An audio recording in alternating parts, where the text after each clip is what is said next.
My name is Greg McDaniel. Hi, and I'm Bernice Ross, and we have a fantastic show for you today. It's called 12 Lead Generation Strategies for Low Inventory Markets. You know, I've spent the last week at Real Estate Connect, and one of the hottest topics for the agent tracks was how do we get listings in this really low inventory market? One of the agents said in the Denver market, 36,000 listings is the balanced market. They currently have 4,000, and we're seeing this all over the country. So the question is, what can you do to create listings when there aren't really any? And we've got 12 strategies that will help you do that. So Greg, what's the first one? You know what, Bernice? The first one is going to be listings hiding in plain sight. Now, it's an incredibly interesting stat NAR put out that half of all your buyer leads have something to sell. And a lot of us real estate agents, you know, we're working with the buyer, but we never ask about the sell side of their current property. We just assume that that's already been sold. So like literally, if you just talk to your buyer leads and say, Mr. and Mrs. Buyer, you know, super excited to work with you. By the way, do you need to currently sell a property before you buy your next property? And then half of the time, you're probably going to get a yes out of that. But you know what, Bernice, I'm very guilty of this. And it's a phenomenal thing that a lot of us need to really consider. Okay, just everybody blows off the buyers. And, you know, it's like there's no inventory. I don't want to work with buyers. You're sitting there looking at inventory, half the time. Those people are people who will list with you. Great. Let's go on to strategy number 2. Referrals are still the name of the game. And at MN Connect, one of the things that was a big topic is, you know, Zillow has gone, you know, they've become a broker and they're trying to control the entire real estate transaction so that they never have, you know, the people that get in Zillow never have to go to an agent if it's not one of their agents. So there was all this discussion of this, and then there was other discussions about the threats of iBuyers. That business is down for many of them. They're losing money on it. However, and this is why I'm optimistic about this, because the numbers from NAR have not changed for many years. 67% of all sales transactions come from referrals from another person, the buyer or seller knows from another agent. But 67% of all business being done is referral based. That number hasn't changed. And again, this comes back to number 3. Greg, why don't you take that one? Yeah, not a problem. You know, the number 3 is actually a really interesting stat. It says the first person, you know, who goes face to face wins. This has been something that has been known in the industry for a long period of time. This is not something new, but the fascinating stat about this is that last year it was, you know, 75%. Now it's 77% of the time that the first person can go face to face is going to be the one who's going to win the listing. It's about building a personality, building a relationship with the person that you're going to be meeting with. So if you are not getting face to face, and yes, we're in COVID, I get it, but you can do Zoom, you can do a lot of other FaceTime, you can do a lot of other opportunities. Get these people in front of your face, let them see your beautiful, handsome face so that they can, you know, really relate with you and have a conversation. Bernice, what's 4? Well, this came from Stacy Staub, who's one of the top brokers in the Denver area. And it's something that we've talked about on this show repeatedly, but it really does bear repeating. People end up doing business when there are major life events. For example, you know, if there's a death, a marriage, if there is, you know, they have another child, their kids move away, all of these factors. In fact, here's a tip for you. One of the best ways to locate, you know, when someone's ready to sell is if someone has a 3 or 4 bedroom house and their youngest child is graduating from high school. A lot of times people will downsize, or they will buy a condo for their child going off to college. And I've had some of my friends, when their kids went off to college, you know, they went from the 4-bedroom house down to the 2-bedroom condo, and they made sure the condo was in the 2nd bedroom was an office, so that the kids couldn't come home. No boomerang. So again, there's an opportunity there with that.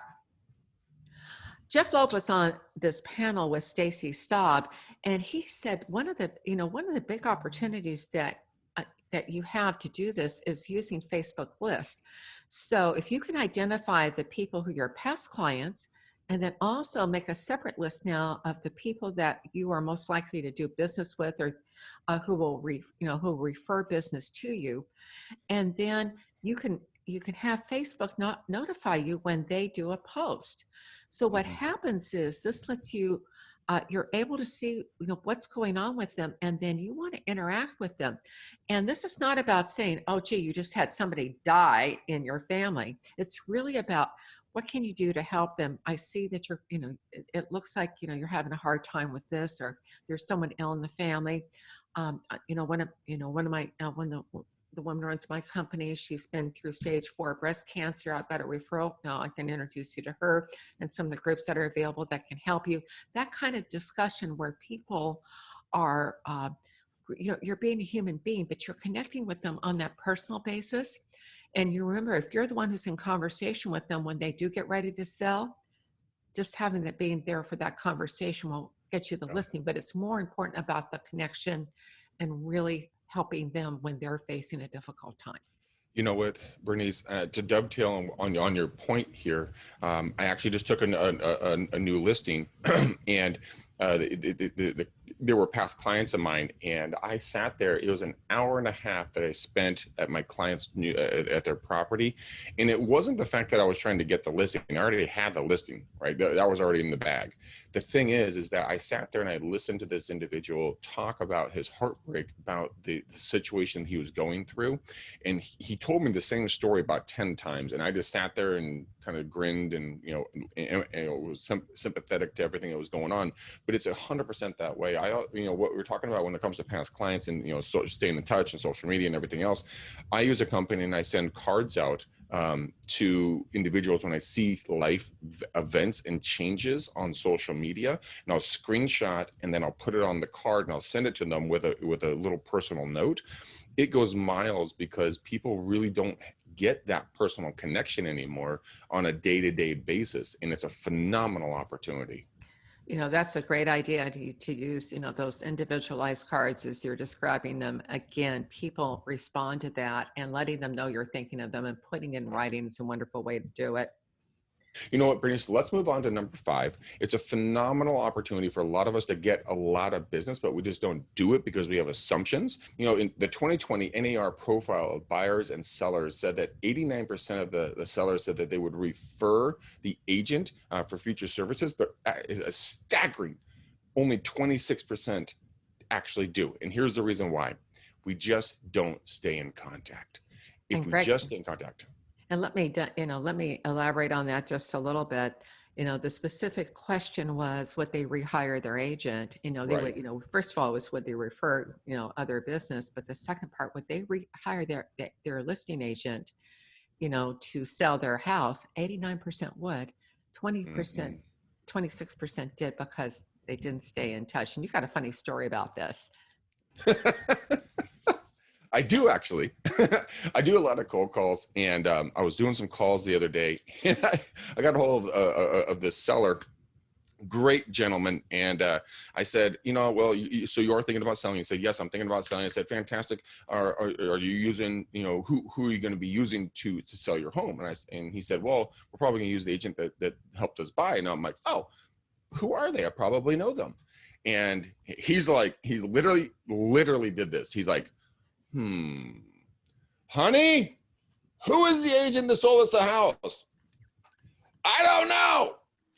And I was just like, so should I come over and have a conversation with you and just see what I can do to bring value? He's like, I think we could do that.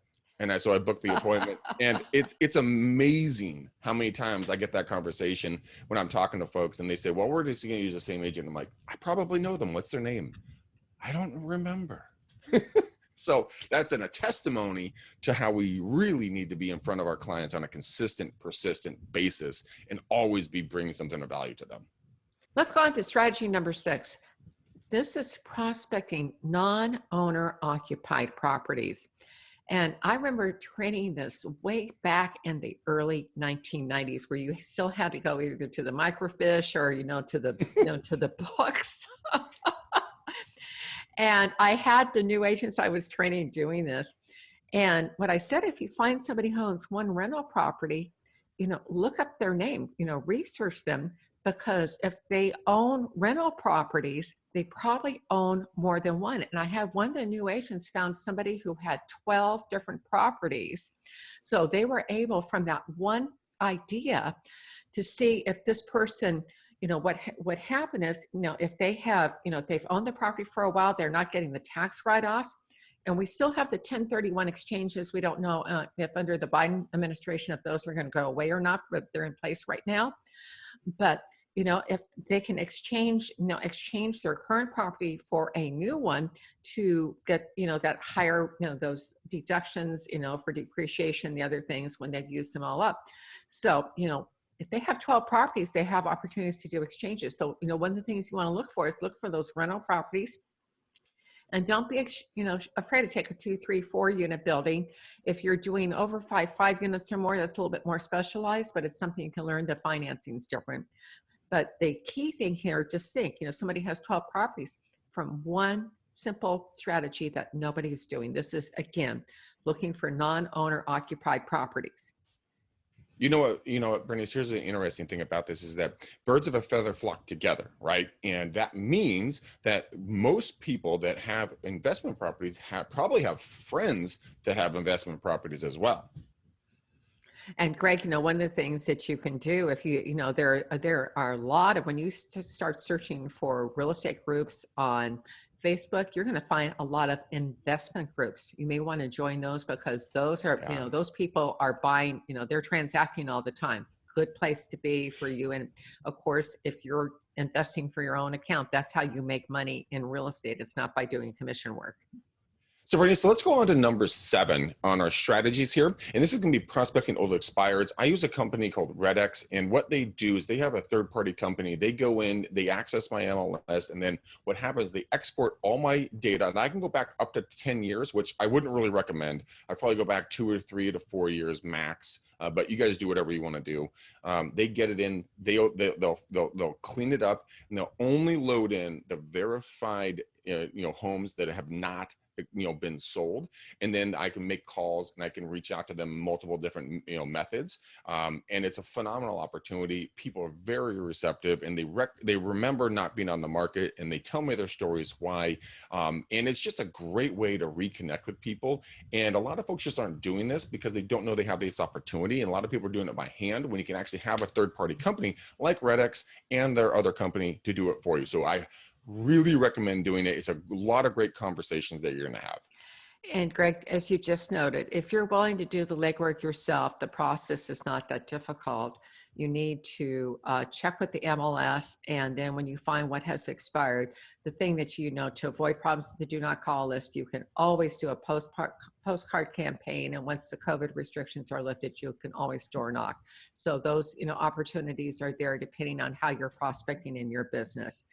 So Greg, this next one is kind of your specialty for rent by owners, but I was trading this back and starting in the 1990s because, where I was on the west side of LA, we did get listings on the MLS for very high-end rentals. Sometimes, this stuff in Malibu, and I mean, those things can be $60,000 or $70,000 a month right now. So again, that's like doing a very big sale for a year. But if you look at the for rent by owners, and if your area doesn't have that on your MLS, you still can pull it up from other places. RedX is one of them. The beauty of working with for rent by owners is you get someone who is renting, who can be someone who is who's going to purchase, but you also get someone who is an owner, and as we mentioned earlier, they may have multiple properties. Now, Greg, you're the person who's really doing this. I'm talking about training this, but you're out in the field doing this all the time. So could you elaborate on that for us? Yeah, not a problem at all. The thing I love about for rent by owners, and a lot of people don't, when I first heard about this, when RedX actually asked me to start doing some of the calls to this group of property owners, and I'm like, well, what in the heck am I going to talk to them about? And then I started thinking about it. I'm like, oh my gosh, this is such a gold mine, and here's the reason why. So when I call them, I'll go through my script, but you have 3 different opportunities with these individuals. One, you can help them rent the property, right? Now, you're not going to make $1 million renting the property, but you get to build a relationship with that homeowner. So let's say the property is already rented, not a problem. Now you can ask them if they're thinking about maybe selling it because you're a very aggressive, real estate agent because you're making the calls. And then, would you like to sell it? And we have a lot of investors that would like to buy properties with, and, renters in there with rental income. If they don't want to sell that, great. Would you want to buy any additional properties to put into your portfolio? Because I'm out there doing a lot of calls. I meet a lot of people. So when you have the conversations with these folks, it's a three-pronged approach. Can I help you rent it? Can I help you sell it? Can I help you buy a different property? And once they hear these conversations, you would be amazed at the things that open up. I had a guy that I talked to, and he was doing a for rent by owner. I said, well, why haven't you hired my team to help you sell this property when you're ready? He's like, well, I don't know. I'm like, can I come out and meet with you? He's like, yes, you can. So I went out and met with him. It's really that simple, guys. And once you kind of unlock your brain around this, you're going to see that it's an absolute gold mine. So go after it. I pray that you guys do this. It's going to change your business, and it's so much fun because these people are very willing to talk.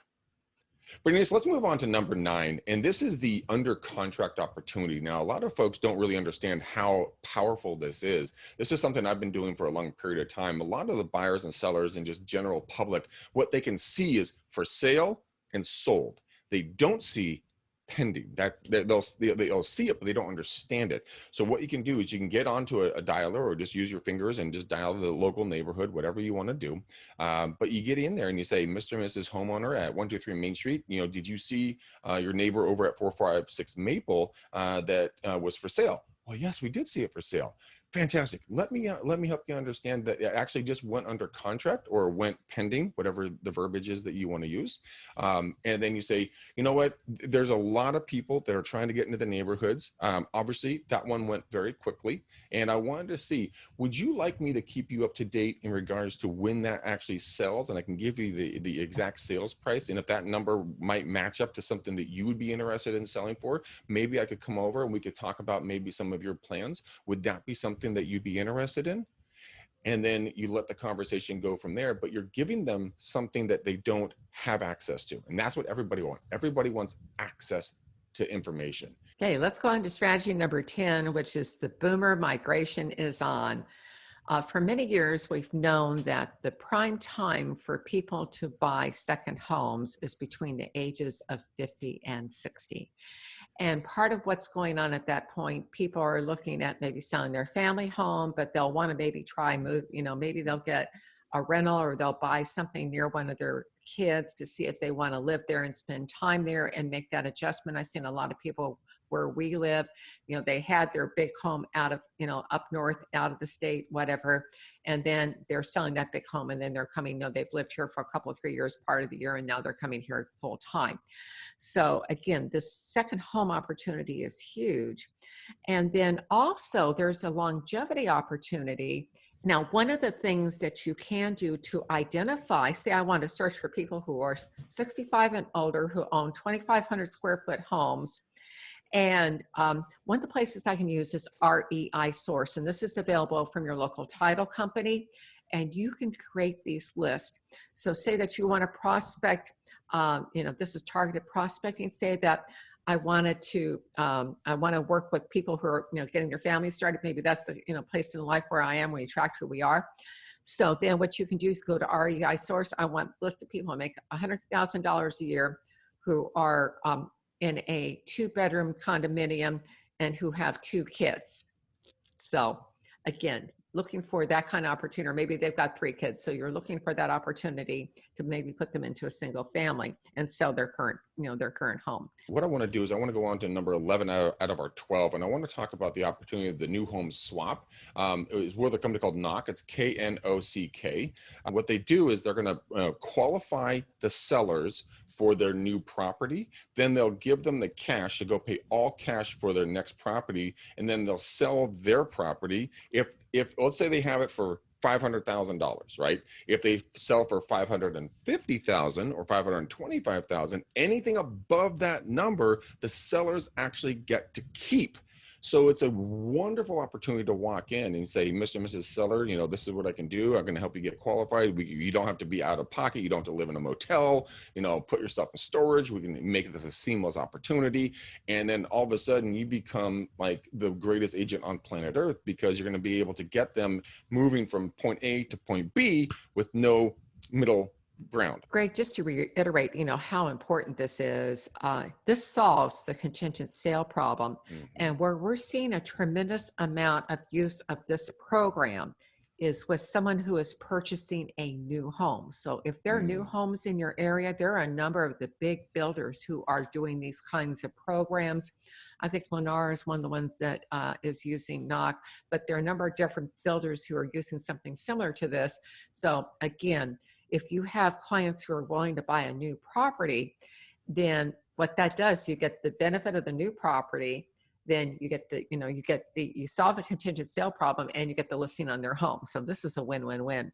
To wrap up, we have our final strategy is who's going remote. Now, this is another strategy from Connect, and this is another time where you can use REI Source, but start looking for companies where people are able to work from home. And one of the things I thought that was really interesting from Connect, they said 60% of the highest paying jobs can be done remotely. And 40% of those, so people make over 60,000, 60% of those jobs can be done remotely. For those who make $40,000 a year or less, only 40% of those can be done remotely. So again, depending on, if someone is like in the technology field, you can pretty well tell whether or not someone's going to be able to be working remotely.